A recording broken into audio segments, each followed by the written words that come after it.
to do a short introduction, then we can start, right? It's a pleasure to have you all here on the third day of our international school. Today's class will be given by Professor Pedro Loureiro with the title Class in Intersectional Inequality, an Overview. Pedro is lecturer and PhD director at the Center of Latin American Studies at the University of Cambridge, UK.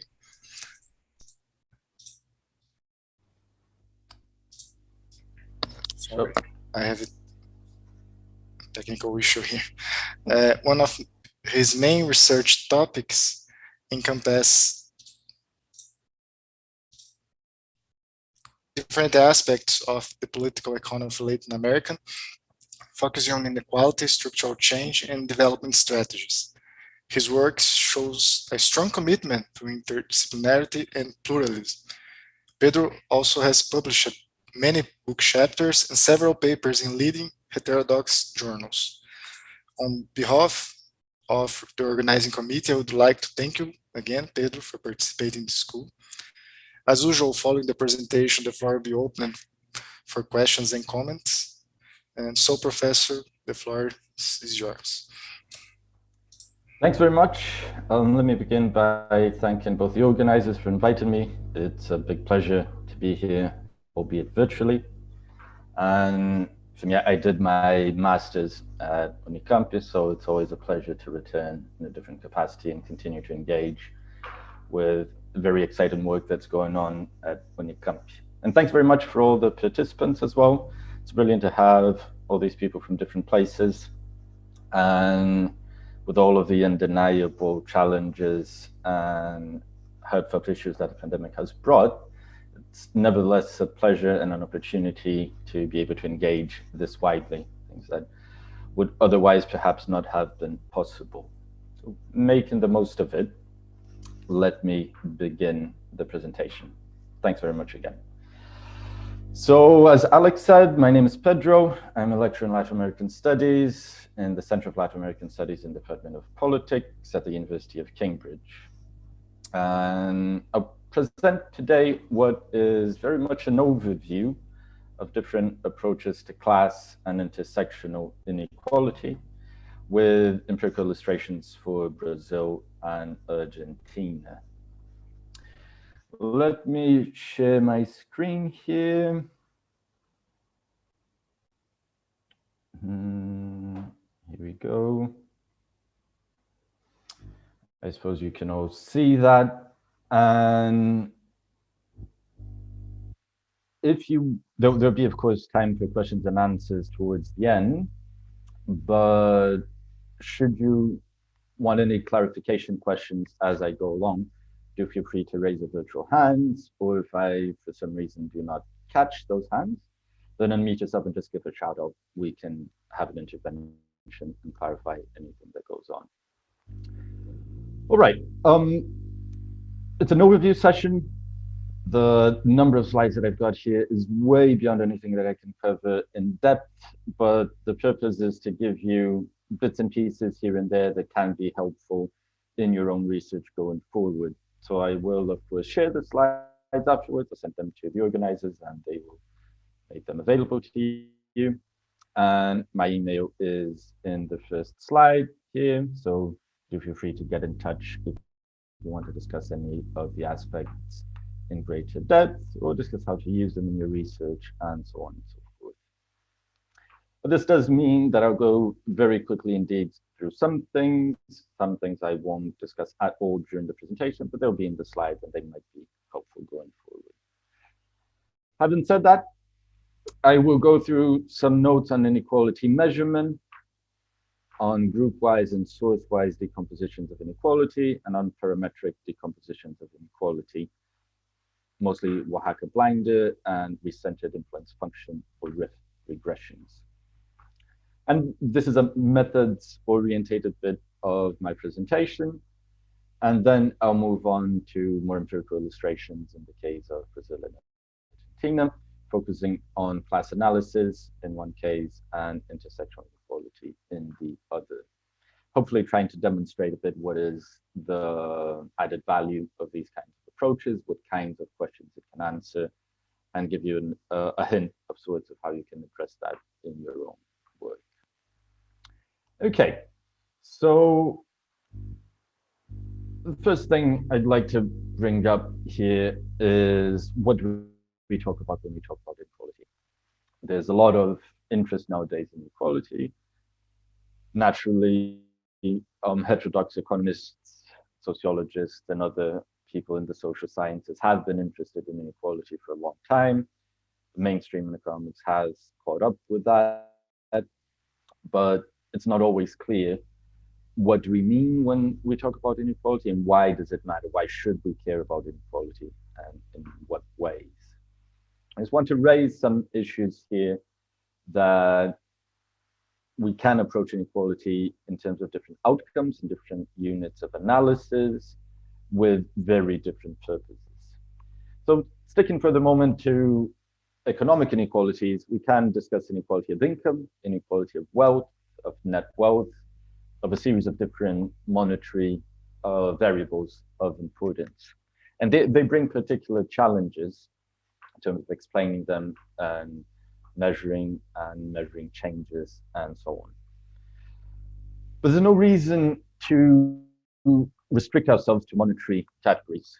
We can discuss inequality in, say, years of education, health scores, quality adjusted life years, something that has been brought to the fore with the pandemic quite a bit, that mortality is, and morbidity and life expectancy are very unequally distributed, with dimensions or gradients of race, gradients of gender, gradients of class. Yeah, a 70-year-old woman.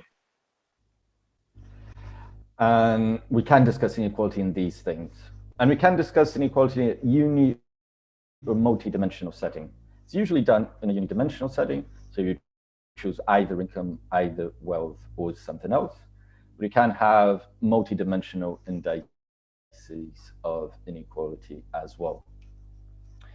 The unit of analysis also varies quite substantially. We can discuss inequality at the level of the individual, at the level of the household, and at the level of groups. And these groups can be class categories, they can be regions of a country, it can be countries when we discuss global inequality.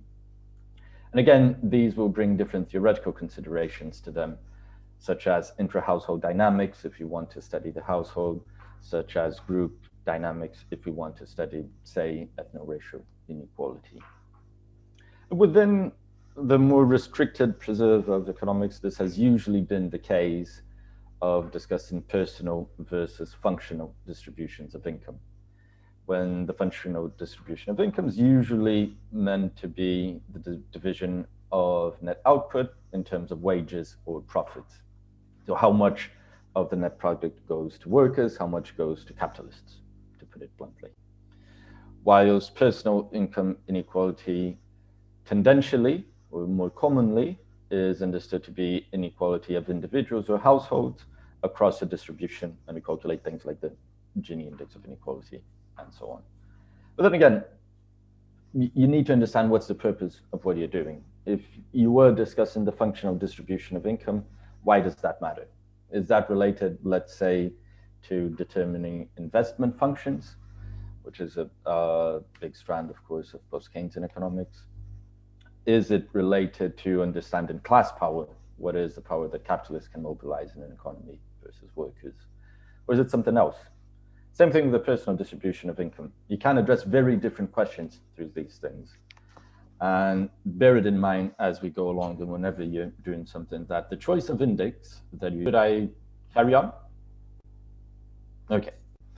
So as I was saying, it can be a very simple statistic. It can be the share of income that is appropriated through wages, the share of income that is appropriated through profits. It can be something more complex like a Gini or decomposition of the Gini, and so on and so forth. And all statistics reveal and conceal. There's no perfect statistic or no perfect decomposition to measure inequality, but there's some desirable properties. I won't go through them here too much, but the point of this notion here is to say that if you go into the literature that deals with measurement and decomposition of inequality, you find a big stream of very technical papers that will discuss whether you should use this measure, whether you should use that measure. And it is a relatively important research question that you need to address in terms of your methods, and go with one of them. In the slides here, you will find a couple of different indices, like top shares of income, ratios, of which the Palmer ratio is a specific one, the Gini, the generalized entropy index, and the Atkinson index. I show some properties that they have or do not have. I present some of the formulas here, and also give an illustration of how they behave with different hypothetical distributions here. This is just to give you a notion of how these different indices behave. But let's look into some of them in a bit more detail. So one measure here, that's called the concentration coefficient. It's very similar to a Gini in its formula, but it relates to different variables. So you have a concentration of a given K variable here in relation to another variable. So it could be something like bad health in relation to the distribution of income. And you would study, for example, if bad health is concentrated in the bottom or the top of the distribution. It can be a monetary variable. It can be a binary variable. It can be different kinds of variables. As an illustration of what you can get here, this is using data from 2013 in Brazil. The distribution of interest here is household per capita income. So households are ordered on the x-axis according to household per capita income. And I plotted here the distribution, the concentration index of 5 different variables. And we can see here, for example, how food insecurity, the one that's more in the top, is a variable that's strongly concentrated in the bottom half of the distribution. What these curves give you, here if you look at the 0.5 line crossing with food insecurity, you see that it's crossing at 0.85 of the y-axis. This means that 85% of the households in Brazil in 2013 that experienced food insecurity were in the bottom half of the distribution. Nearly half of them were in the bottom 20% of the distribution, and so on and so forth. Other things like flat TV screens, just for the sake of it, are concentrated in the right-hand side of the distribution, the richer part of the population. Again, just a brief illustration of what you can do with this, but we will revisit this in a second in a slightly different guise. But we have here a decomposition of inequality then that is source-based. And the notion behind, or the purpose behind these kinds of decompositions is to account for how inequality is structured across different income sources. So wage income, profits, government transfers, and all sorts of different incomes of which individuals or households can receive more than one. You want to understand here whether these different sources of income contribute to inequality or they abate inequality for a given year and place that you're studying. And this would be based on 2 characteristics of interest of these sources of income. The first is the size of this source of income. So let's say a government transfer is a big part of overall household income. And the other characteristic of interest is whether these sources are concentrated in relation to total income. For example, do government transfers go to the poorest or to the richest groups in the population? And based on these 2 notions, the size of different income sources and the concentration of different income sources, you can account for overall inequality.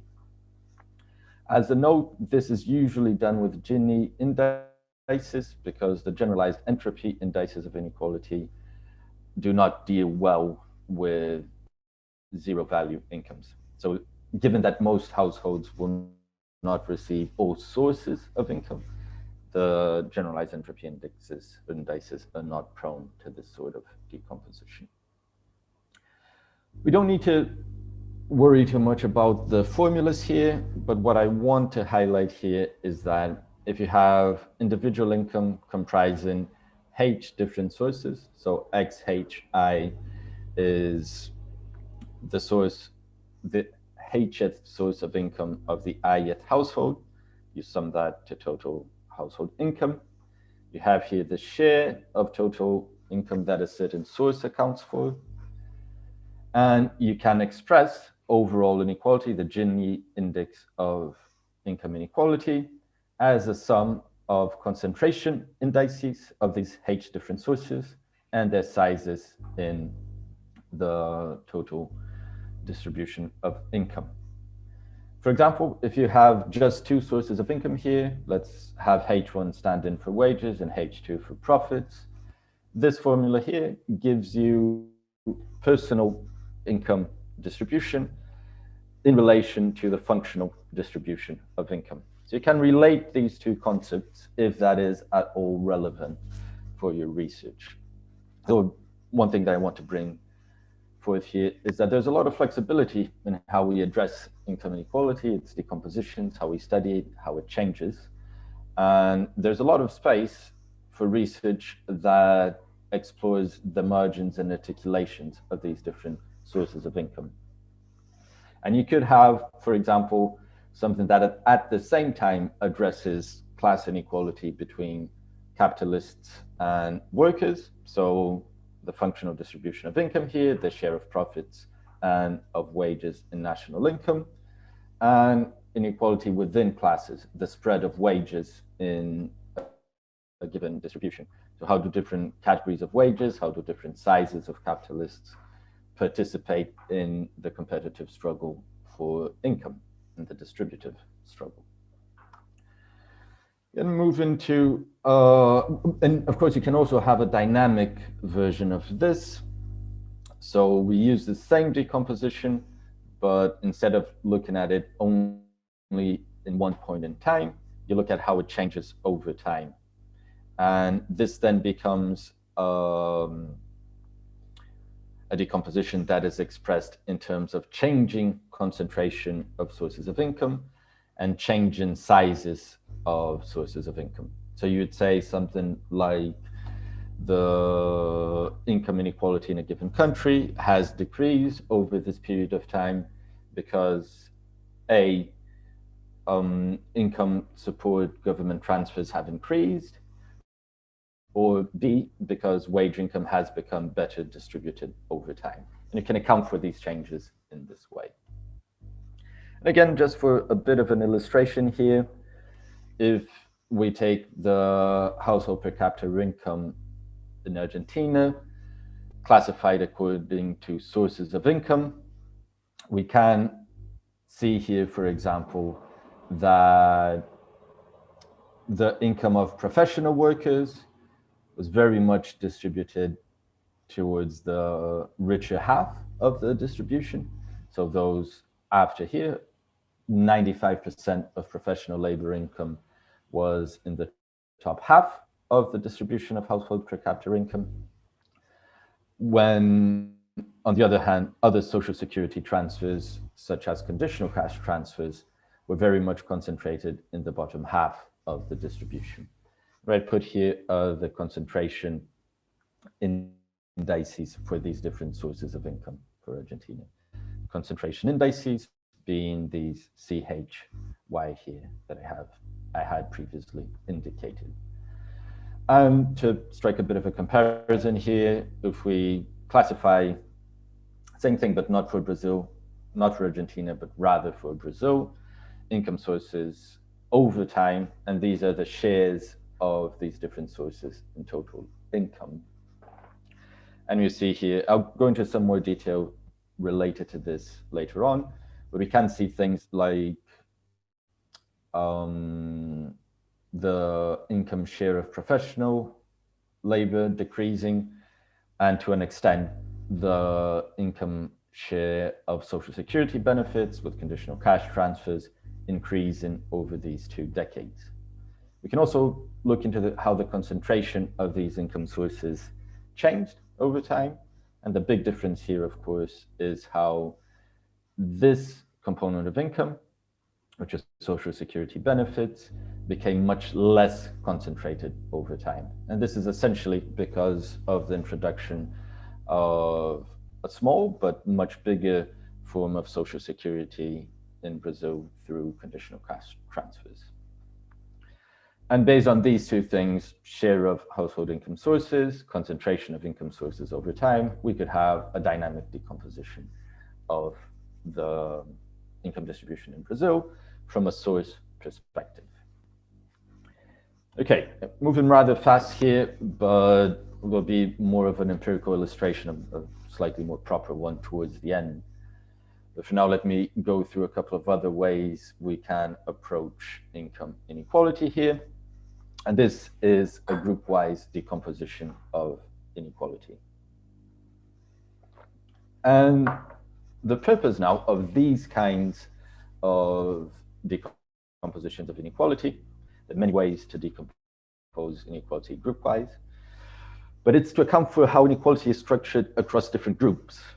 And these groups can be whatever you define them to be. They can be social classes, they can be gender categories, they can be ethno-racial groups, they can be states, countries, caste, and so on and so forth. And you want to see whether inequality is predominantly a factor that occurs between groups. So let's say capitalists much wealthier or income richer than workers, or is it predominantly a phenomenon that occurs within groups? Let's say the wage spread is very big, and it's essentially the wage spread that determines income inequality in a given moment in time. You can look at this in regional terms as well. So is inequality in, let's say, Brazil, predominantly an issue of income in the South and Southeast being higher than income in the Northeast? Or is it predominantly a factor of there being a very high degree of inequality within each region? So then, based on the size of these groups, on the inequality within these groups, and the inequality between these groups, you express total inequality. So it will be a function of these 3 parameters: size of groups, inequality within groups, and inequality between groups.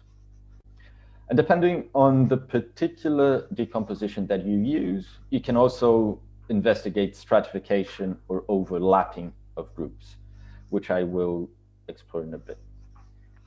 And as a note here, the generalizing entropy indices are the only additive decomposable indices by subgroup, which means that if you decompose the Gini index, for example, you can do that, but it'll be slightly more troublesome if informative in its own way.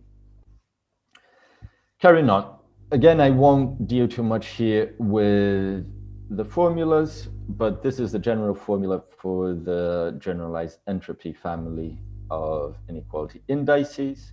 It takes a parameter C, that is inequality aversion. Depending on the level of C, the index will be more sensitive to inequality in the bottom, middle, or top of the distribution. But let's think here of G groups in a population. PG is the population share of this group, so how many people in the population is, say, women and men. SG is the income share of these groups, so let's say how much of total income is appropriated by men and by women. And with that, you have the overall index of inequality here expressed as an index of inequality within groups and an index of inequality between groups, which will be a weighted sum of inequality within each group plus inequality calculated over a vector of group mean incomes. You have the weights here for each one of them, and what I had just said, but what you have here then is a simple way of accounting for inequality within and between groups. It's a weighted sum of inequality within the groups plus a measure of inequality between the groups. Again, what you want to do with this, you can do different things, but you might be interested in studying, let's say, regional inequality in a country, and you want to see whether recent transformations of inequality have made the country more or less unequal regionally. Or you might want to do that in gender terms and look at whether greater female participation in the labor market, greater social mobility for women has increased inequality, decreased inequality overall, whether it's now a different structure across subpopulations.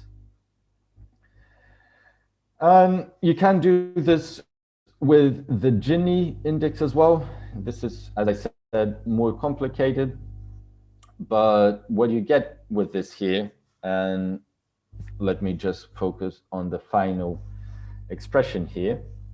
You have an overall Gini index of inequality, H groups, and you express overall inequality as a population share weighted sum of a within group component.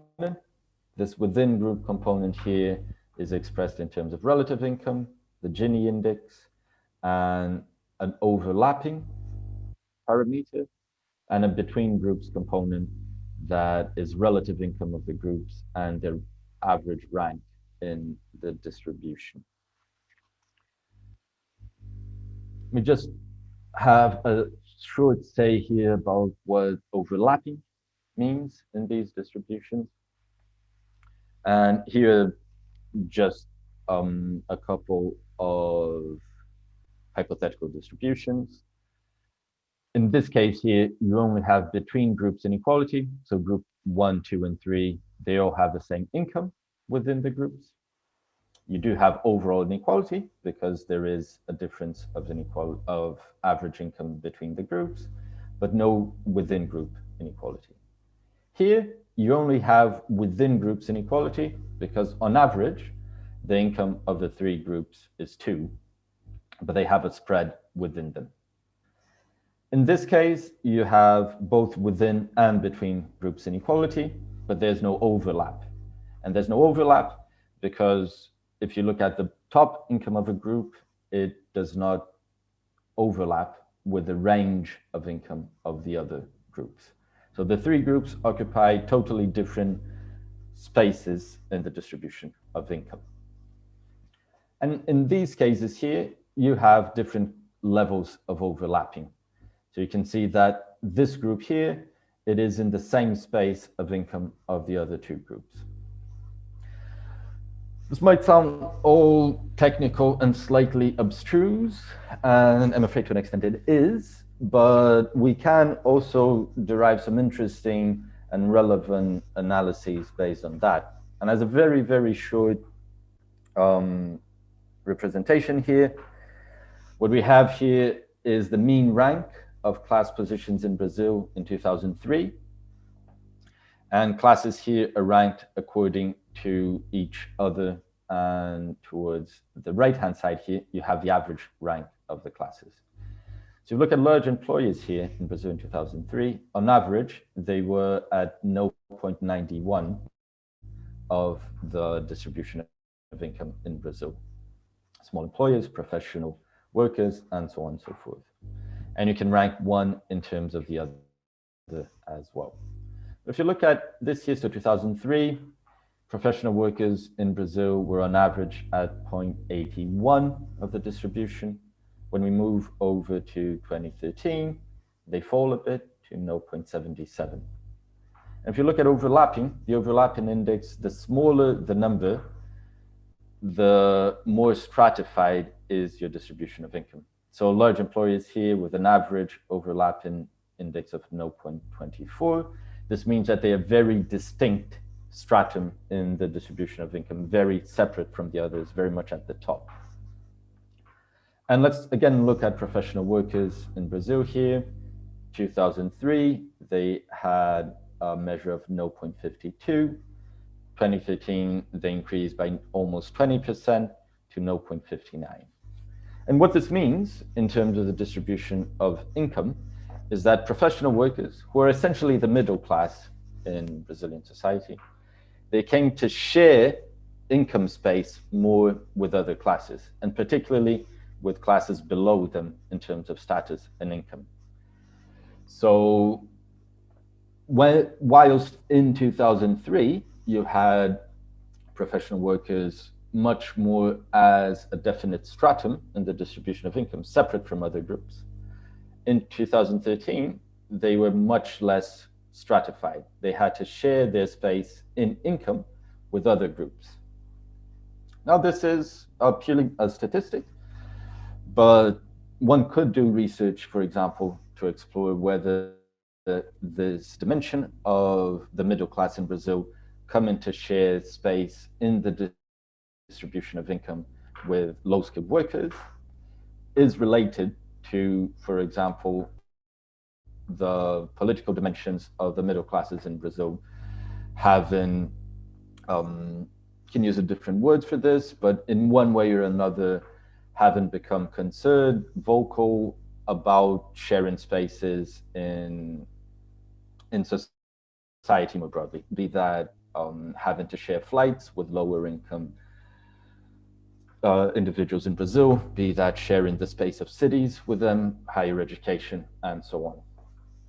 So again, this is just pointing out two different things here. One is the space in the distribution of income. The other are the potential political dimensions of this. One will need to do actual research to explore whether this is the case. But there is nevertheless a parallel. And in that being the case, we can say that these decompositions of income can be related to other disciplines, to other research interests, and help subsidize research into class dynamics and class politics in different spaces in the world. Okay, I've been talking for 29 minutes now. I will wrap up in about 5 minutes the more methods-orientated section of the session, and then move on to the empirical bit. But so far we had been discussing what loosely speaking, non-parametric decompositions of inequality, loosely speaking. I want to highlight two ways of using regressions. So I thought that was a fire alarm, but apparently not, so we can continue. Using regressions, so a parametric way of decomposing inequality. And suppose that we have two groups here, groups A and B. They have wages YA, YB, and they have a certain set of characteristics. You think of a very standard workhorse wage equation. The wage of the ith individual is a function of their attributes and a set of returns to these attributes. You can have separate wage equations for groups A and groups B. Most standard way that this has been done in the literature is to study the wage gap between men and women. You can have group A be men, group B be women, or vice versa. And you proceed to define the wage gap as the difference between average wages in these two groups. And you ask the question, do men on average receive higher wages than women because they have greater returns to their coefficients? So, or do they have a greater set of endowments X? You can do this simply in saying, is it the case that men access better paid positions or have more education? Or is it the case that for a given level of education, men have higher returns for education? But again, you can define your groups as you find best. There's a formula for doing that. There's some issues with these formulas that you have to choose what is the counterfactual. So what is the wage equation that you use as the standard or the comparison wage equation? Do you use the wage equation of men? Do you use the wage equation of women? The joint wage equation of both? Do you reweight this in a way? Won't go into that, but happy to discuss some of these issues in the Q&A. But based on that, you can explain these differences in a given point in time, or if you do that over time, you can also account for changes in these wage gaps. The series of considerations that one needs to have in mind when using Oaxaca-blinded decompositions. So all sorts of considerations, strictly speaking, any consideration you'd have in relation to a wage regression, you also need to have an Oaxaca-blinded regression, because that's the building block of it. So omitted variables, specification of the regression, what is the correct functional form, et cetera, all of this will be inherited by a Oaxaca-blinded decomposition. But you have two additional issues. One is the choice of counterfactual, or how do you weight these different groups? Again, can explain this in a bit more detail. And this is influenced by the choice of omitted category for categorical variables. Again, happy to discuss this a bit more in the Q&A. Now, Oaxaca-blinded regressions are typically used to discuss or to analyze the distribution of income with a wage regression, but there's a similar technique that's called recentered influence functions, or RIF regressions. That is, they also purport to explain the difference in Y, a given outcome between two groups. And this will be in relation to differences in endowment or differences in returns to these endowments. And you can do this over time. You can do this between genders, or however you want to do that. And the key thing here, though, is that it can be extended to any distributional statistic, such as the Gini index, quantiles, generalized entropy index, and so on and so forth. And it will continue to have the same issues as Oaxaca-blinded regression. It's regression-based, weights, choice of omitted categories, etc. But it's a very flexible method. And you can use it, for example, to explain differences in the Gini coefficient of income inequality between 2 points in time, and discuss whether the expansion of education or whether structural change in an economy has increased or decreased inequality due to differences in endowments or differences in coefficients. Okay, so one final word here about decompositions and measurement of inequality. And this is much more of a pragmatic take on all that I've been saying until now. And it goes more or less as follows. There's a plethora of indices of inequality. There are many different ways of addressing them, of decomposing, of measuring change. You can do that through parametric, non-parametric models. You can also do that through simulations, etc. Of course, look into this, choose methods that seem to be the most appropriate for your research, but don't get hung up on this. What really matters is the question you're addressing. So when you're designing your research, when you're exploring something, remember that it is ultimately about answering interesting, relevant questions in a compelling way. And methods are relevant for this. Methods do matter. But if you find yourself spending too much time thinking, should I do this as a Gini? Should I do this as generalized entropy? Should I do it as a Palmer ratio? Give it a second thought. You probably are spending too much time on things that are secondary to the main thrust of your research, which is addressing relevant questions. So look into the methods. Methods matter, but they're just a way of addressing what really is important, which are interesting questions. And second thing is, and this is slightly more methods orientated, regressions are very helpful in many settings. They will allow you to analyze things in more detail, but they also conceal a lot. Anyone who has done extensive regression work with microdata knows that it's relatively robust, but that there are insurmountable issues with that. You don't have the measures for things that really matter. So use them, but also use them as one element of an overall argument that you're making. Don't put your whole trust in them. The other sorts of decompositions of inequality are able to evade some of these issues. You can simply account for changes and look where the change was, let's say, within class categories, within caste categories, etc. And then build a narrative around that. Sometimes that can be a more helpful way of proceeding that will liberate you from analyzing a lot of details and regressions that don't quite hold up to scrutiny as one would like. And these other decompositions can be quite helpful in doing that and allowing you to carry on with your main message, with your main research question, and looking into how you can build a strong argument. But okay, I'll stop at this in terms of methods, and let's move on to Latin America for a bit here.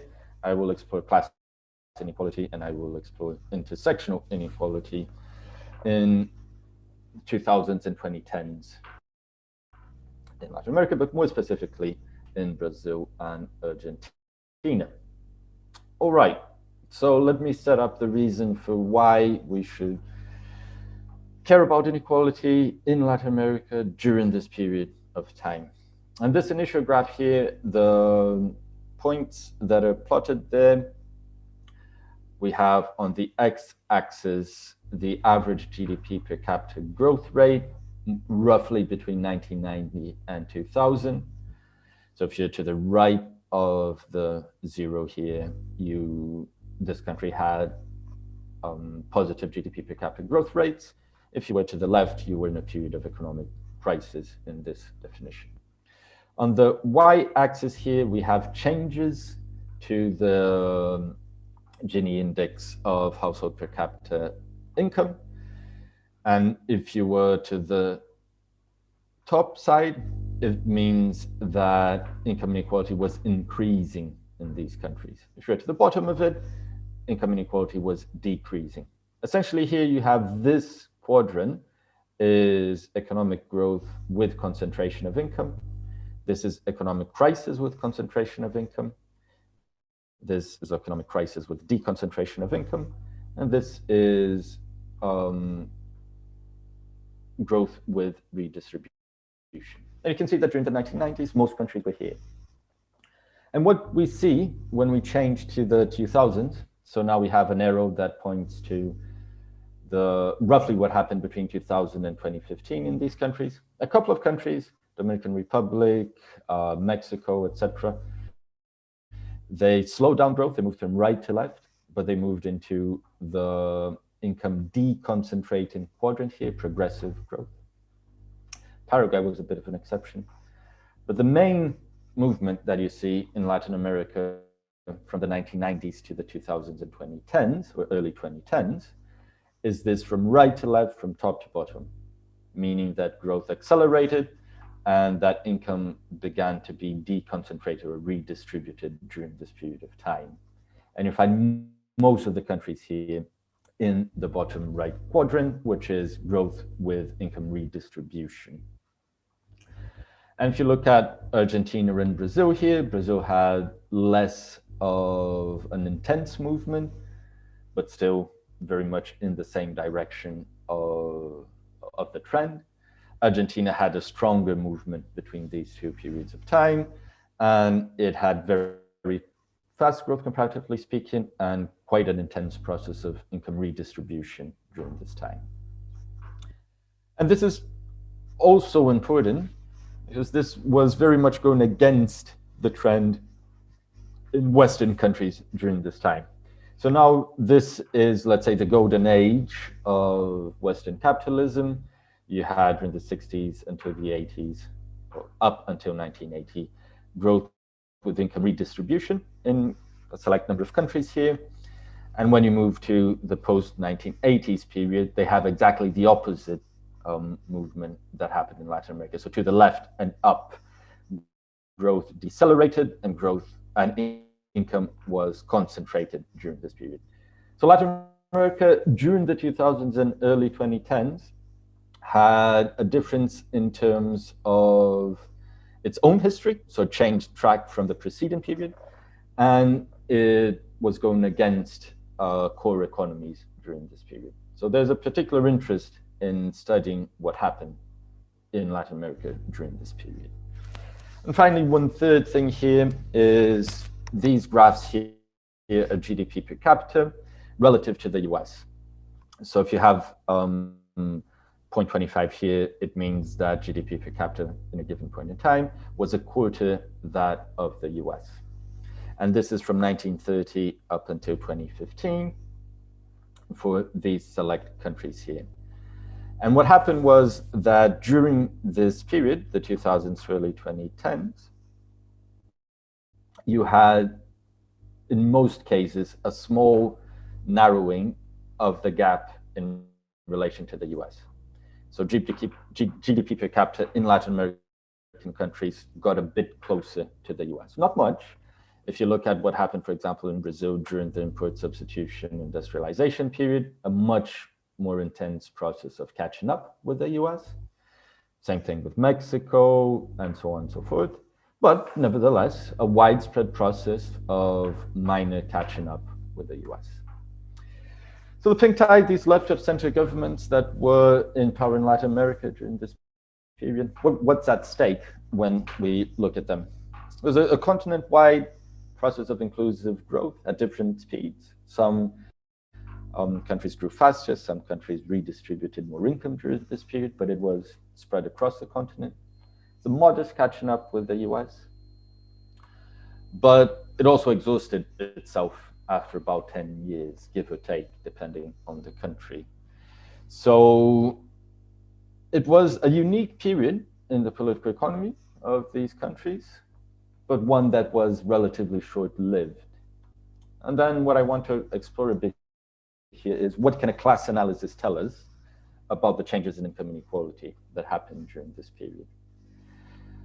I will focus on the issue of income inequality here, but my research is more broadly about the development strategies that were in place during this period, the politics of this, and a critique of the development strategies that these governments implemented. So I'm very happy indeed to answer questions that go beyond income inequality, strictly speaking, during this period in the Q&A. So the narrative that I have here about this period is that there was a process of structural change in income redistribution that took place, that for a while you had income redistribution feeding into GDP per capita growth, and one driving the other, an accumulative causation mechanism, but that this had intrinsic inherent fragilities and vulnerabilities that after a while exhausted this growth and redistribution pattern. And the issue here is that you have a set of autonomous drivers of demand, starting with conditional cash transfers, and where, in the case of Argentina, with the change in the international insertion after the 2001-2003 crisis in the country. But that this changed the amount and the composition of effective demand, in particular, government transfers, rise in minimum wages, increased income in the bottom to the half of the distribution of income.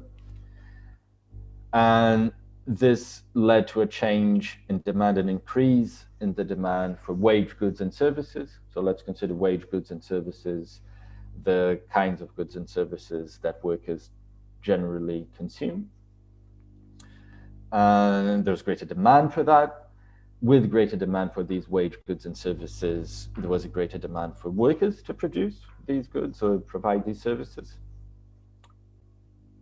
In the case of Brazil and Argentina in particular, these were to a large extent produced domestically, not only, but to a large extent, which leads to a labor market response. Effectively, you had a greater demand for low-skilled workers to produce wage goods and services, meaning that you had a heated labor market at the bottom half of the distribution, which led to wage gains, which led to the formalization of low-skilled workers.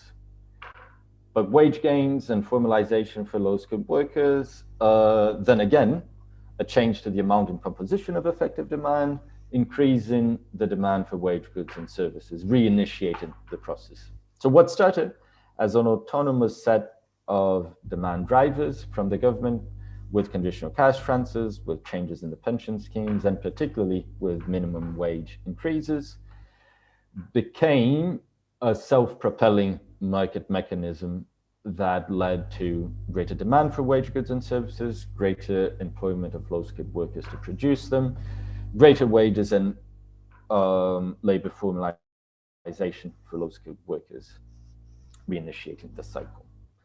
Now, the issue with this is particularly in terms of the increase in wage services, let's say personal care services, hairdressers,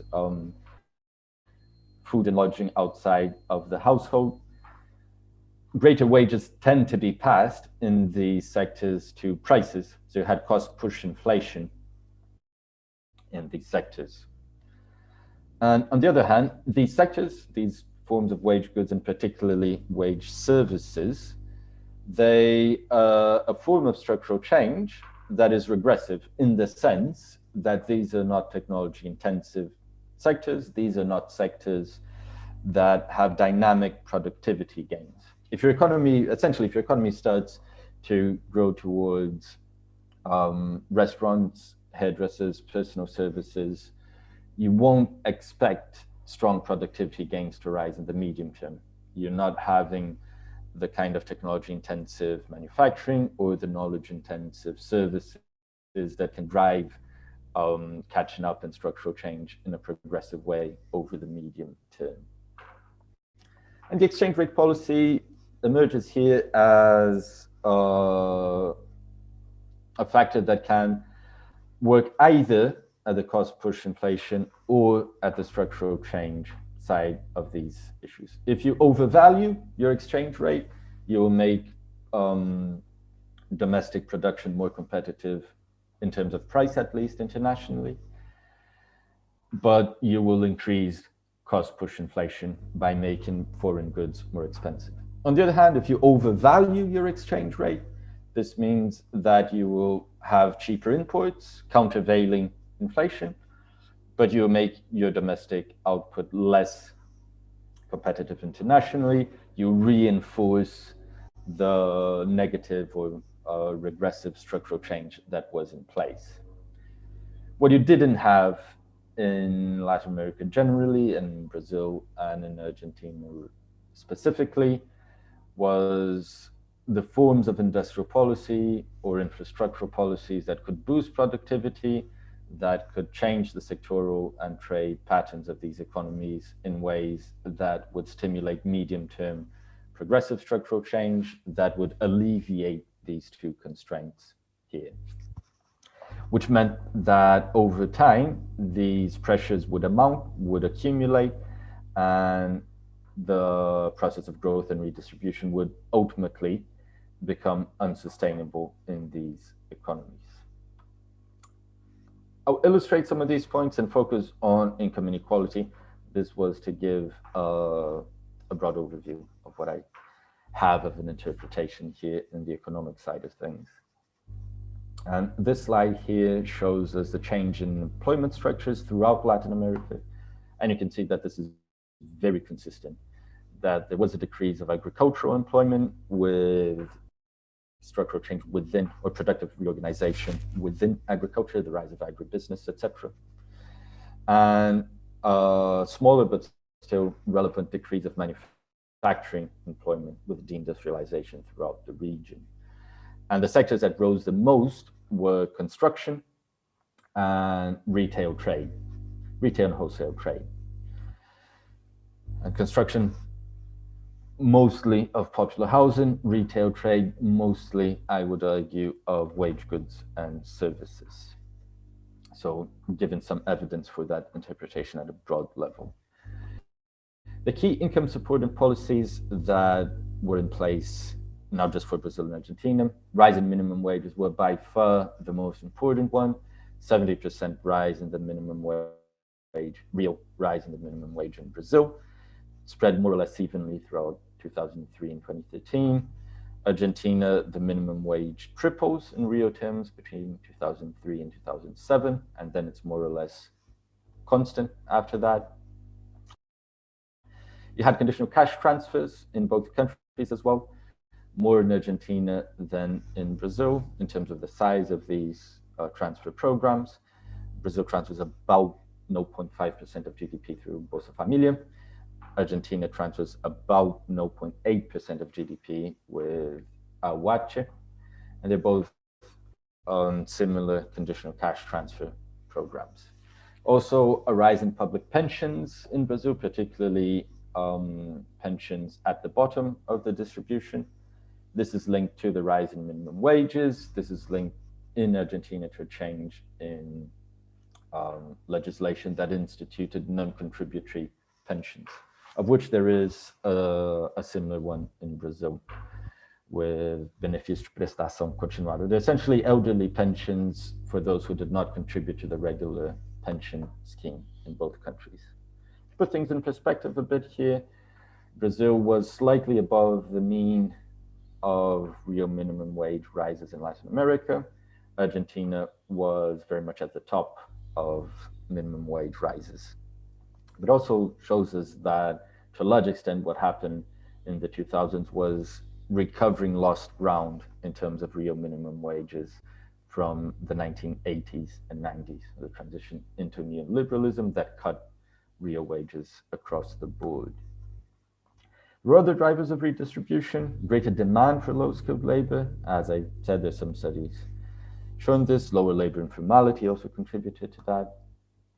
But let's have a look at the sectoral dimension of this.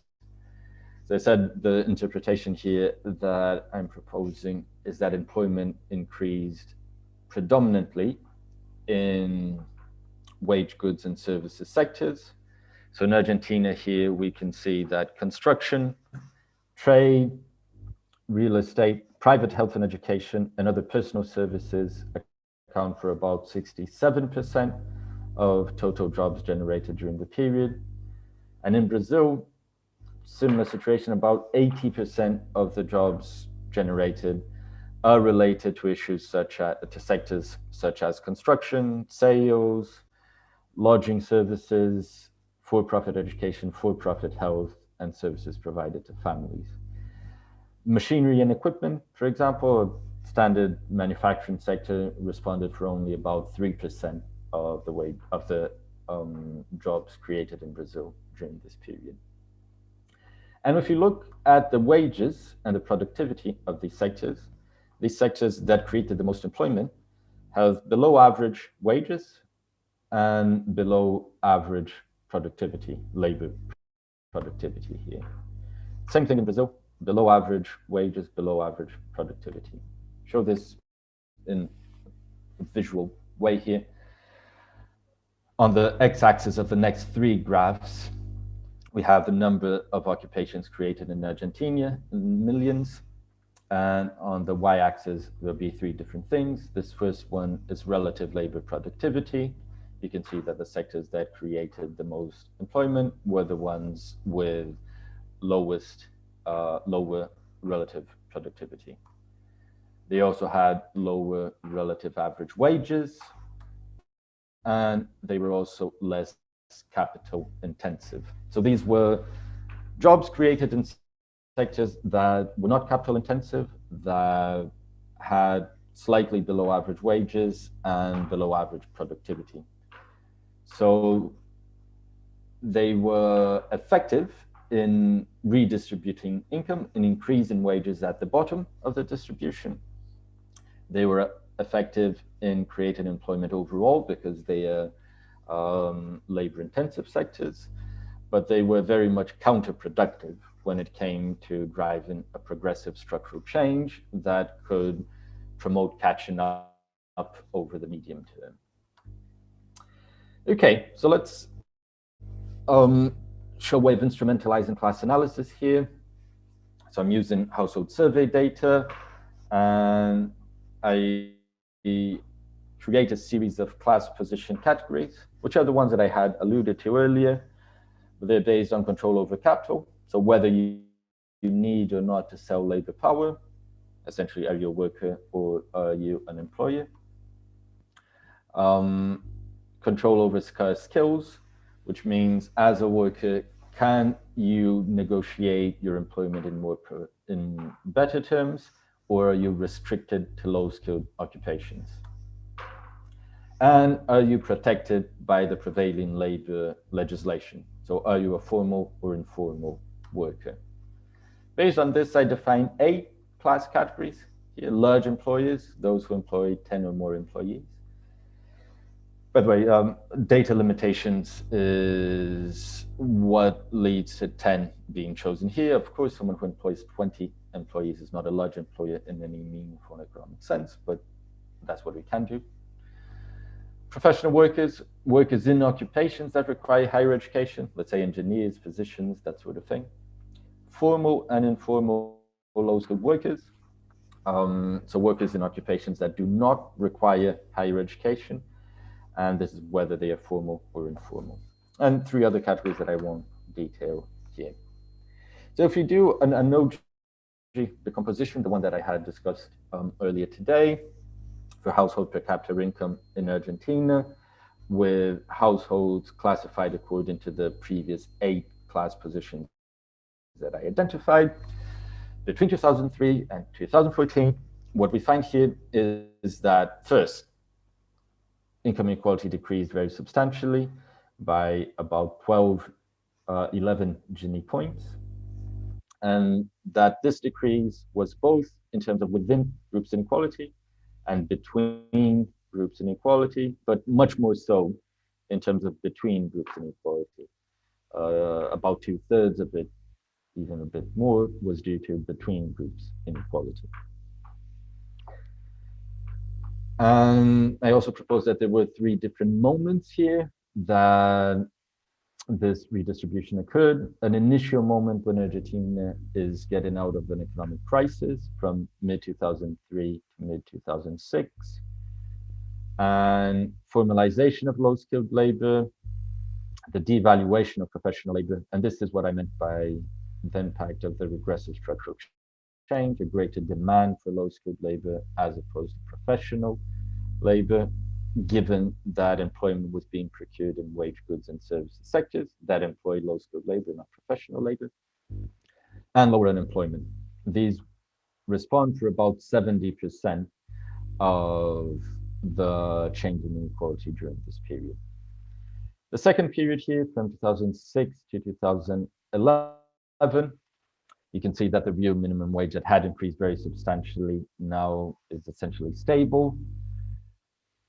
Devaluation of professional labor continues to happen, but informalization also contributes to decrease in inequality.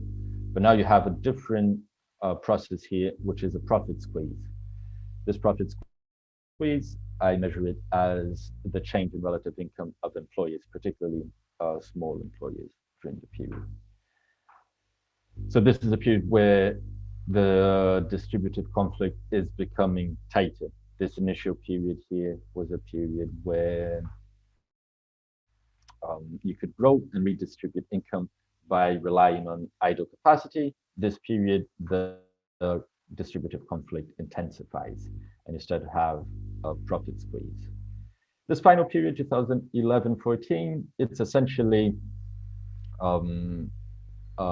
stagnation of income distribution, and you have some factors here and there that operate, but it's already the growth and redistribution process not being able to maintain itself. Briefly, to illustrate this, we have here the size of class positions in Argentina over this period. The big change here is the formalization of low-skilled labor. Formal workers increase, informal workers decrease.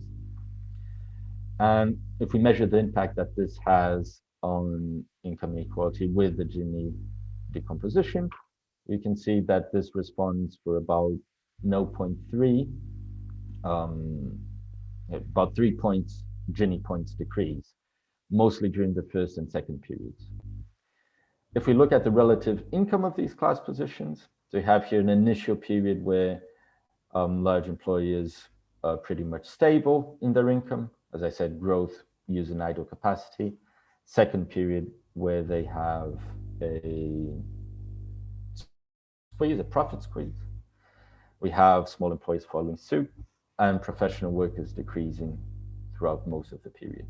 If we measure the impact that this has, over time, this has an impact of almost 5 Gini points in the decrease. So at a high level, what we can say here that simply looking at changes in class positions and in the relative income of class positions, we explain about 70% of the change in income inequality in Argentina. So class analysis into changes in income inequality in Argentina allows us to account for a massive share of this decrease of inequality, and more so to relate it to broader processes of economic growth and accumulation in the country. We can see how going back here to the table, we can see how profit squeeze, the devaluation of professional labor, formalization of low-skilled labor, lower unemployment, and the relevant policies participated in these movements over time. Happy to explore this more, but to illustrate this here as just a high-level illustration, you can see that the Gini index here of household per capita and income inequality in Argentina, and two very close correlates of it, which are the formalization of low-skilled labor and the devaluation of professional labor, work very closely together, both in Argentina and in Brazil. Not as close in Brazil, but particularly after 2000, pretty close indeed, which relates back to this overall explanation of the cumulative process of growth, redistribution, and structural change with its own constraints that become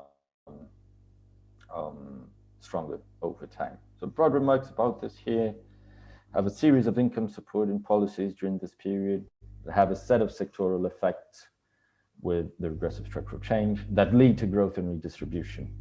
They do so via precarious jobs and a deteriorating international insertion of the countries, which means that there was a medium-term dependence fundamentally on the commodities boom for these countries to be able to afford a certain international insertion, redistribute income internally, and not have to increase the international competitiveness, broadly speaking.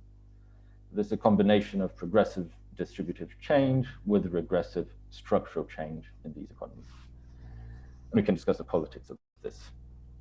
Okay, 1 hour 5, I'll try to do this very quickly in 5, maximum 10 minutes so that we can go to the Q&A, but let me talk a bit at least about intersectional equality, properly speaking, in the end of this session here. So I had been discussing in the empirical that class inequality, but the methods presented in the first half of the session about inequality more generally, and you can define the groups as you find best. What I have here is 4 groups and 2 larger groups in Brazil. Looking at data from the labor market, so just income from the labor market, and we can look at the income of white men, white women, of non-white men, and of non-white women over time here. And focusing particularly on the post-2000s period here, what we see is that there was a relative set of gains for non-white women, for non-white men, for white women in relation to white men during this period. So this redistribution of income not only operated through class categories, but it also operated through race, gender categories, and their intersections. Quoting here from Peter Wade, who's an anthropologist, but one of the key scholars on race and ethnicity in Latin America. It says that the business of trying to decide which carries most weight, whether it's class or ethnicity or race, becomes a rather fruitless exercise. In the end, though, it's not really necessary to assign primacy, rather to look at how race, ethnicity, class, and gender, not to mention age, interact in specific circumstances. So instead of the exercise of just saying X% of inequality in a given country and time is related to race or to ethnicity or to the combination of race and gender and class. One ought to look at how these things interact, intersect, and articulate to define positions in society or in the distribution of income, if that's what you're studying. I mentioned how we could instrumentalize class analysis, but let's look at a way of instrumentalizing intersectional analysis here. So these same positions that I had identified earlier, just removing pensioners here because they're not a category of the labor market per se. We could look at race, class, gender, and emojis as a way of illustrating them. So you have images here for large employers, small employers, professionals, et cetera, with different genders and skin colors. And if you look at the distribution of income in Brazil, let's take here the top 10% and the bottom 40% and look at what is the intersectional composition of them over time. And what is very striking, of course, is that if you look at the top, it's much, much whiter and more male than the bottom. But given the particular configuration of race, class, and gender in Brazil and in Latin America more generally, you do have white people in the bottom, you do have black and brown people in the top of the distribution.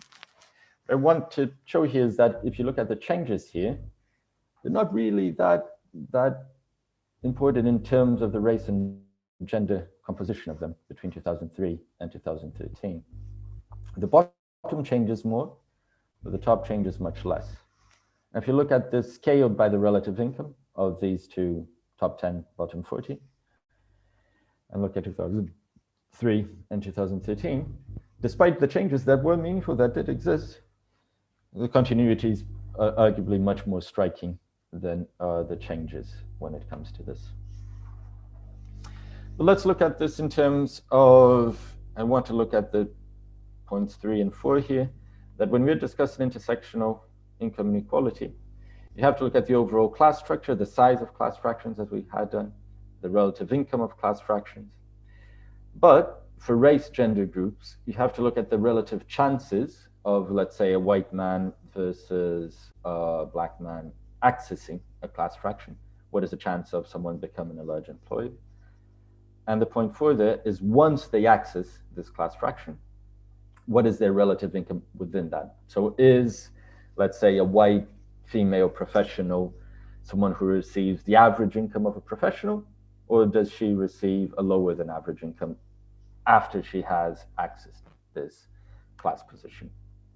Skip through this and show some images here. So this is the class composition of race gender categories in Brazil.